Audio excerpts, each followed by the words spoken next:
M M Kaiser ক্রীড়া সাংবাদিক যুক্ত হয়েছেন আমাদের সাথে এবং একই সাথে ডক্টর শাখাওয়াত হোসেন শাহাদাত আছেন আমাদের সাথে। আমরা একটু এম এম কায়সার আপনার কাছে একটু আসতে চাই। প্রথমত যে আমরা জানি বিসিবির পক্ষ থেকে আইসিসিকে চিঠি পাঠানো হয়েছে যে নিরাপত্তার বিষয়টি মাথায় রেখে বাংলাদেশের ক্রিকেট টিম তারা ভারতে খেলতে যাবে না। তারা শেষ পর্যন্ত আসলে কি সিদ্ধান্ত দিল আইসিসির পক্ষ থেকে, সেই বিষয়ে কি আসলে কোনো সুনির্দিষ্ট কোনো খবর আসলে পাওয়া গেল কিনা? না, ধন্যবাদ আপনাকে। আইসিসির কাছে চিঠি পাঠানো হয়েছে এবং আইসিসি এটা পর্যালোচনা করছে, পর্যালোচনা করে তারপর তারা এই সিদ্ধান্তটুকু জানাবে। তবে সবার আগে আমি মনে করি যে সার্বিক পরিস্থিতির বিবেচনায় বাংলাদেশ ক্রিকেট বোর্ড যে সিদ্ধান্ত নিয়েছে, যে গার্ডস দেখিয়েছে, তাতে বাংলাদেশ ক্রিকেট বোর্ডকে অবশ্যই একটা ধন্যবাদ দেওয়া উচিত। কারণ এই সময়টা এরকম শক্ত অবস্থান যদি বাংলাদেশ না নিত, তাহলে হয়তো দেখতেন যে বাংলাদেশের সামনে আরো বড় বড় ধরনের দাদাগিরি করার একটা সুযোগটা পেত ভারত। সো আমি মনে করি যে বাংলাদেশ ক্রিকেট বোর্ড সার্বিক পরিস্থিতি অনুযায়ী যে সিদ্ধান্তটা নিয়েছে, ইটস এ রাইট ডিসিশন এবং এটা খুবই গার্ডসফুল একটা সিদ্ধান্ত হয়েছে। এবং আমি মনে করি যে বাংলাদেশ ক্রিকেট বোর্ড যেভাবে যে প্রক্রিয়ায় সিদ্ধান্তটি নিয়েছে, এই সিদ্ধান্তটি একেবারে সঠিক সিদ্ধান্ত। যে সরাসরি তারা বলেনি যে আমরা বিশ্বকাপে এখন খেলবো না, কিন্তু বিশ্বকাপে খেলার মতো পরিস্থিতি যে ভারতে নেই সেটা কিন্তু খোদ ভারতই এটা আমাদেরকে জানিয়ে দিয়েছে। এবং সেই পরিপ্রেক্ষিতে বাংলাদেশ যুক্তিটা দেখিয়েছে যে শুধুমাত্র মুস্তাফিজুর রহমানকে যদি আপনি নিরাপত্তা দিতে না পারেন, তাহলে পুরো বাংলাদেশ ক্রিকেট দলকে নিরাপত্তা দিবেন কিভাবে? তার চেয়েও বড় বিষয়টা হলো যে আপনি জানেন যে বাংলাদেশ ক্রিকেট দল যেখানে যায়, সেখানে বাংলাদেশ ক্রিকেট দলকে অনুসরণ করে কিন্তু প্রায় 100 থেকে 150 জনের মতো সাংবাদিক। এবং এখানে বিশ্বকাপ হচ্ছে, বিশ্বকাপ হওয়া মানে আরো বেশি সাংবাদিক কিন্তু বাংলাদেশ থেকে যাবে। শুধু সাংবাদিক না, আমি তো মনে করি যে বাংলাদেশ থেকে অনেক ক্রিকেট ফ্যানরাও যাবেন। তো তারা এখানে এই যে প্রক্রিয়া, এখন দু দেশের মধ্যে যে সিচুয়েশনটা রয়েছে, তাতে তারা ভিসাটুকু পাবেন কিনা সেটার একটা অনিশ্চয়তা বড় রয়েছে। আর আরেকটা বিষয়টা হলো যে আমি মনে করি যে সেখানে যদি বাংলাদেশের ক্রিকেট দল যায় এবং সাংবাদিকরা যান, ফ্যান ভক্তরাও যান, তারাও কিন্তু নিরাপদ নন। কারণ যেভাবে মুস্তাফিজুর রহমানকে আপনার ওই যারা আপনার উগ্রবাদী যে সংগঠনটা রয়েছে বা উগ্রবাদী যারা রয়েছে, তারা যেভাবে মুস্তাফিজুর রহমানকে হুমকি দিয়েছে, তাতে তো আমি মনে করি যে শুধু সেখানে বাংলাদেশ ক্রিকেট দল নয়, সেখানে যদি বাংলাদেশ ক্রিকেট দলের সঙ্গে সাংবাদিকরা, ইভেন আপনি সমর্থকরা যদি খেলা দেখতে যেতে চান, তারাও বড় ধরনের একটা অনিরাপত্তায় পড়বেন। তো সেই দৃষ্টিকোণ থেকে আমি মনে করি যে বাংলাদেশ ক্রিকেট বোর্ড একেবারে পারফেক্ট সিদ্ধান্ত নিয়েছে যে বাংলাদেশের সাথে ভারতের যদি কোনো খেলা হয়ে থাকে অথবা ভারতের মাটিতে যদি কোনো বৈশ্বিক আসর হয়ে থাকে, তাহলে বাংলাদেশ দল অবশ্যই সেটা নিরপেক্ষ ভেন্যুতে যেন আয়োজন করার ব্যবস্থা করে আইসিসি। সেই একটা ডিসিশন চেয়েছে আইসিসির কাছ থেকে। এবং আমি যতদূর জানি যে এই প্রক্রিয়ায় বাংলাদেশ একেবারে পারফেক্ট পজিশনে রয়েছে। সো বাংলাদেশ যে দাবিটুকু করেছে, সেই দাবিটুকু আইসিসি পালন করতে বাধ্য হবে। নিশ্চয়ই আমরা সেরকমই হয়তো কোনো পদক্ষেপ দেখব। ডক্টর শান্ত, সেটি আপনার কাছে একটু জানতে চাই। খেলা অবশ্যই সবারই বলা যায় একটা মেলবন্ধনের কথা আমরা বলি। সেখানে যখন এই অঞ্চলের যে পরাশক্তিগুলোর সাথে বাংলাদেশেরও খেলা হয়, মানে ইন্ডিয়া, পাকিস্তান, শ্রীলঙ্কা, তাদের সাথেও যখন বাংলাদেশের খেলা হয়, তখন সেটির আনন্দ উন্মাদনা অন্যরকম। এই মুস্তাফিজ এবং টি-20 বিশ্বকাপে বাংলাদেশ দল না যাওয়ার যে সিদ্ধান্তটি, সেটি সামনের দিনগুলোতে যখন বাংলাদেশ এবং ভারতের মধ্যকার যে দ্বিপাক্ষিক যেই যদি আমরা বলি যে খেলাগুলো থাকবে, সেখানে কি কোনো ধরনের প্রভাব পড়বে আপনার কাছে মনে হয়? ডেফিনেটলি প্রভাব পড়বে যদি ইন্ডিয়ার শুভবুদ্ধির উদয় না হয়। আপনি বলছিলেন যে আগের পর্বে আমরা রাজনীতি নিয়ে আলাপ করছি, এখন খেলার বিষয়ে আলোচনায় যাই। বেসিক্যালি এই আলোচনাটা এটা শুধুই খেলায় আর থাকে না, খেলার মধ্যে এটাও রাজনীতি, এই খেলার মধ্যে রাজনীতি ঢুকে পড়েছে। আপনি দেখবেন যে 16-17 বছর ধরে বাংলাদেশে একটা অনির্বাচিত অগণতান্ত্রিক ফ্যাসিবাদ একটা সরকারকে ইন্ডিয়া সমর্থন দিয়ে ক্ষমতায় রাখতে গিয়ে তারা একটা সরকার হিসেবে এদেশের একটা সরকারকে রক্ষা করেছে, কিন্তু জনগণের সঙ্গে জনগণের দুদেশের যে একটা ভালো সম্পর্ক তৈরি হয়েছিল, সেই সম্পর্কটাকে তারা ক্ষতিগ্রস্ত করেছে। আর তারপরে যাই হোক গণঅভ্যুত্থান হয়েছে, একটা ফ্যাসিবাদ পালিয়ে গেছে, তাকেও আশ্রয় দিয়েছে। আশ্রয় দেওয়ার পরে এখন তারা আবার এমন এমন ঘটনার জন্ম দিচ্ছে, তার মাধ্যমে ইন্ডিয়ার উগ্রবাদী ধর্মীয় গোষ্ঠী এবং কিছু রাজনৈতিক সংগঠন তারা একটা আওয়াজ তুলছে, সেই আওয়াজের কাছে কি ইন্ডিয়ান ক্রিকেট বোর্ড বা ইন্ডিয়ান সরকার নতি স্বীকার করছে বলবো আমরা, নাকি তাদের চাওয়াটাই এদের মাধ্যমে প্রকাশিত হচ্ছে এবং তারা এটা মেনে নিচ্ছে, তার মাধ্যমে দুদেশের জনগণের মধ্যে যে বৈরিতা, যে মানসিক দূরত্ব, সেটাকে আরও বাড়িয়ে দিচ্ছে। আলটিমেটলি প্রতিবেশী দুই দেশের মধ্যে তো শুধু সরকারের সম্পর্ক থাকলে হয় না, জনগণ টু জনগণ, peoples to peoples relationship build up করতে হয়। এটা ভালো নেশনগুলো এতে সে কাজই করে, ভালো প্রতিবেশীরা।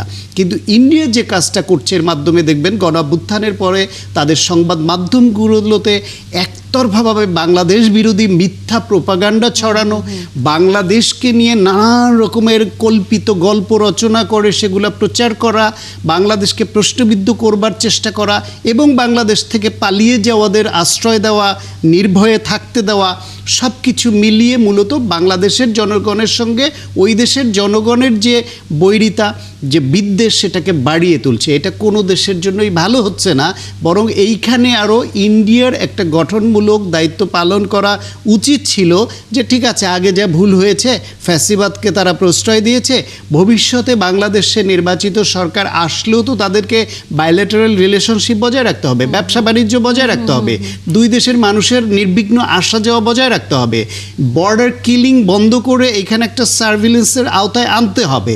এখন সেই কাজগুলোতে যেখানে ফরওয়ার্ড লুকিং হবে তারা সেটা না করে তারা যদি এইরকম আচরণ করে, সেটা তো আরও সম্পর্ককে ক্ষতিগ্রস্ত করে। ম্যাডাম খালেদা জিয়ার মৃত্যুর পরে জয়শঙ্কর আসলেন এবং তাদের যে জেস্চার, তাতে আমরা পজিটিভলি দেখছিলাম যে যাক, তারা একটু বাংলাদেশের সঙ্গে সম্পর্ক উন্নয়নে সফট হচ্ছে, যে আগের মতো অন্যায় আচরণগুলো তারা আর করবে না। কিন্তু এই ক্রিকেট মুস্তাফিজকে কেন্দ্র করে যেটা করলো, সেটা আর একটা ধাক্কা দিল বাংলাদেশকে তারা অন্যায়ভাবে। ফলে এই জনগণের সঙ্গে জনগণের বিদ্বেষটা আরও কিন্তু বাড়লো। এই দায়টাও ইন্ডিয়াকে নিতে হবে এবং এই খেলার বেলায়ও তারা নিরাপত্তা দিতে পারবে না সেই প্রশ্ন না, তারা নিরাপত্তা দিবে না। তাদের উগ্রবাদী গোষ্ঠী এবং জনগণ মুস্তাফিজকে নিয়ে যেটা করেছে, সেইখানে আমাদের টিম গেলে আরও খারাপ কিছু ঘটতে পারে। আর বাংলাদেশ 16-17 বছর ধরে যে নত জানু পররাষ্ট্রনীতি এবং সব কিছুতে ইয়েস দাদা অ্যাটিচিউড শো করেছে, এই সরকার আসার পরে অন্তত বাংলাদেশের তাদের ইন্ডিয়ার বর্ডার কিলিং থেকে শুরু করে বিভিন্ন অন্যায্য আচরণের বিরুদ্ধে যে স্ট্রং স্টেটমেন্টগুলো করেছে, সেগুলো পার্সোনালি আমার খুব ভালো লেগেছে। এইবার ক্রিকেট বোর্ড যে সিদ্ধান্ত নিয়েছে, ডেফিনেটলি এটা হচ্ছে দেশকে আপফোল্ড করা, একটা দেশের সার্বভৌম স্বাধীনতা এবং আত্মমর্যাদাকে আপফোল্ড করবার মতো এইরকম সিদ্ধান্তই দেশের মানুষ দেখতে চায়। এম কাসরা, সেটি হচ্ছে যে সামনের দিনগুলোতে যখন ভারতের সাথে আমাদের খেলা শুরু হবে, তখন আমরা কতটা শক্ত অবস্থানে থাকতে পারবো, যে কারণ যে কোনো সময় আমরা সিদ্ধান্ত যখনই নেই না কেন, প্রথম দিকে শক্ত অবস্থানে থাকলেও পরে কোথায় না যেন এক ধরনের অদৃশ্য শক্তিতে আমরা খুব ছাড় দেওয়ার মানসিকতায় চলে যাই। আপনার পরামর্শ কি থাকবে এই জায়গাতে? না, ছাড় দেওয়ার সিচুয়েশনে যদি আপনি যান, তাহলে শান্ত ভাই যেভাবে বলছিলেন যে আগে যেরকম ভাবে পররাষ্ট্র আপনার নীতি অথবা সবকিছু মিলে ভারতের কাছে এক ধরনের নত জানু কায়দায় বাংলাদেশ ছিল, আবার সেই পর্যায়ে চলে যাবে। সো আপনি যখন একবার শিরদাঁড়া সোজা করে দাঁড়াতে শিখেছেন, তাহলে আবার যদি নত জানু হয়ে যান, তাহলে তো সেটা আপনার সমস্যা। সো আমি মনে করি যে বাংলাদেশ যে সিদ্ধান্ত নিয়েছে যে ভারতের সাথে বাংলাদেশের ক্রিকেটীয় সম্পর্কটা কেমন হবে, সেটা ক্রিকেট বোর্ডের এই যে সর্বশেষ যে সিদ্ধান্ত নিয়েছে, সেই সিদ্ধান্তটা কিন্তু এটা পুরোপুরি পরিষ্কার হয়ে গিয়েছে। আর তার চেয়ে বড় বিষয়টা হলো যে নিরাপত্তা না থাকলে সেখানে কেন যাবে বাংলাদেশ? এর আগেও কিন্তু বাংলাদেশ, শুধু বাংলাদেশ না, এর আগেও কিন্তু আপনি অন্যান্য অনেক বিশ্বকাপে এই ধরনের ঘটনা ঘটেছে। আমি যদি উদাহরণ হিসাবে বলি, তাহলে আপনি দেখবেন যে 1996 সালের যে বিশ্বকাপ হয়েছিল, এই উপমহাদেশের মধ্যে হয়েছিল, ভারত, পাকিস্তান, শ্রীলঙ্কায় হয়েছিল। সেখানে তখন অস্ট্রেলিয়া নিরাপত্তার কারণে শ্রীলঙ্কায় কিন্তু যায়নি, এবং ওয়েস্ট ইন্ডিজও কিন্তু নিরাপত্তা ইস্যু দেখিয়ে তখন তামিলদের সাথে শ্রীলঙ্কায় যুদ্ধ চলছিল, সেই কারণে তারা শ্রীলঙ্কায় যায়নি এবং তারা শ্রীলঙ্কায় না গিয়ে ওই ম্যাচগুলো তারা খেলেনি। কিন্তু তাতে তাদের খুব বড় কোনো কিছু ক্ষতি হয়ে গিয়েছিল তা কিন্তু না। সেই বিশ্বকাপে অস্ট্রেলিয়া কিন্তু ফাইনালে উঠেছিল, আর শ্রীলঙ্কা যদিও চ্যাম্পিয়ন হয়েছিল। আর যদি আরেকটু বলি, তাহলে আপনি দেখবেন যে 2003 সালে যে বিশ্বকাপ, ওয়ানডে বিশ্বকাপ হয়েছিল, সেখানেও কিন্তু নিউজিল্যান্ড কেনিয়ায় খেলতে যায়নি, ইংল্যান্ড আপনি এই জিম্বাবুয়েতে খেলতে যায়নি, কারণ জিম্বাবুয়ের তখন আপনার হিউম্যান রাইটস অবস্থা খুব ভালো ছিল না, এই অজুহাতে তারা খেলতে যায়নি। সো বাংলাদেশের সামনে এখন যথেষ্ট লজিক রয়েছে যে ভারতীয় দল এক মুস্তাফিজকে নিরাপত্তা দিতে পারবে না, সেখানে বাংলাদেশ দল কেন কি কারণে ক্রিকেট খেলতে যাবে? আর তার চেয়ে বড় বিষয়টা হলো যে এই বিষয় বাংলাদেশ দলের সামনে এবং আইসিসির সামনে বিকল্প একটা রয়েছেই, যে শ্রীলঙ্কায় যেহেতু আপনি এই টুর্নামেন্টে যৌথভাবে শ্রীলঙ্কা এবং ভারতে হচ্ছে, তাহলে বাংলাদেশের ম্যাচগুলো সব শ্রীলঙ্কায় চলে যাক। সেই বিষয়ে কি আইসিসি কোনো রকম কথা জানিয়েছে কিনা যে তারা বিকল্প কোনো ভেন্যু বাংলাদেশের জন্য তৈরি করবে বা সেরকম সুযোগ তৈরি করবে? না, মাত্র আইসিসির কাছে চিঠিটা গিয়েছে এবং আইসিসি নিশ্চিতভাবে এটা কিন্তু আপনার বৈঠক ডেকে তারপরে এই বিষয়ে একটা সিদ্ধান্ত নেবে। কিন্তু সার্বিক পরিস্থিতি যদি আপনি আমাকে বলতে বলেন এবং বিবেচনা করতে বলেন, তাহলে আইসিসির সামনেও কিন্তু বিকল্প তেমন কোনো কিছু নেই। কারণ আইসিসি নিশ্চিতভাবে জোর করে চাইবে না যে বাংলাদেশ দল এখানে ভারতে গিয়েই খেলুক। যদিও আপনি আইসিসিতে যে এখন যারা রয়েছেন তারা সব ম্যাক্সিমাম তাদের ভারতীয়রা রয়েছেন, কিন্তু তারপরেও আপনি আমার বিবেচনায় আইসিসি কখনোই এ ধরনের কোনো সিদ্ধান্ত নেবে না। এবং যদি আইসিসি এই ধরনের কোনো সিদ্ধান্ত বাংলাদেশের উপর চাপিয়ে দেওয়ার চেষ্টা করে, তাহলে বাংলাদেশ ক্রিকেট বোর্ডকে আবার কিন্তু গার্ডস দেখাতে হবে যে না, আমরা এরকম নিরাপত্তাহীনভাবে ভারতে সফরে যাব না। আমরা আমাদের সামনে যেহেতু বিকল্প একটা ভেন্যু রয়েছে, সেই বিকল্প ভেন্যুর ব্যবস্থাটুকু করতেই হবে। একটু যোগ করি, সেটি হলো যে দেখবেন যে ভারতের সাথে পাকিস্তানের যখন কোনো বৈশ্বিক আসরে ক্রিকেট হয়, তখন কিন্তু এই সিচুয়েশনটা ফলো করা হয় বা এই প্রক্রিয়াটাকেই মেনে নেওয়া হয় যে একটা নিরপেক্ষ ভেন্যুতে ভারত পাকিস্তানের ম্যাচগুলো হবে এবং পাকিস্তান ভারতের মাটিতে গিয়ে খেলবে না। বিশেষ করে এই টুর্নামেন্ট, এই যে বিশ্বকাপ টি-20 বিশ্বকাপ যেটা ফেব্রুয়ারি থেকে শুরু হওয়ার কথা, এই বিশ্বকাপে কিন্তু ঠিক একই রকম প্রক্রিয়া রয়েছে। পাকিস্তানের সবগুলো ম্যাচ কিন্তু অনুষ্ঠিত হবে আপনার শ্রীলঙ্কায়। ইভেন এই বিশ্বকাপের ফাইনাল কোথায় হবে সেটাও কিন্তু এখন পর্যন্ত কনফার্ম করা হয়নি, কারণ পাকিস্তান যদি ফাইনালে ওঠে তাহলে বিশ্বকাপের ফাইনালটা হবে শ্রীলঙ্কায়, আর যদি পাকিস্তান ফাইনালে না ওঠে তাহলে হবে ইন্ডিয়ায়।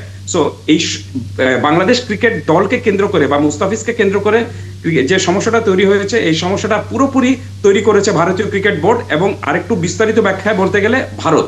অতএব তারা যদি বাংলাদেশের সঙ্গে এখন ক্রিকেটীয় সুসম্পর্কটা যদি আবার নতুন করে ভালো করতে চায়, তাহলে এগিয়ে আসতে হবে তাদেরকেই, এবং তাদেরকেই সেই পদক্ষেপটা নিতে হবে, as because they made the problem এবং they have to solve it. অবশ্যই, এবং আমরাও আসলে চাবো যে তারা এই বিষয়টা সামনের দিনগুলোতে সুরাহা করবেন এবং বাংলাদেশের ক্রিকেটারদের নিরাপত্তার বিষয়টি নিশ্চিত হবে যদি বাংলাদেশ তাদের সাথে খেলতে যায়, এবং ভারতে নয় অন্য কোনো দেশে। ধন্যবাদ এম এম কায়সার, যুক্ত হয়েছেন আপনি আমাদের সাথে। নিশ্চয়ই আবারও কখনো এই খেলা সংক্রান্ত কোনো বিষয় নিয়ে কথা হবে আপনার সাথে।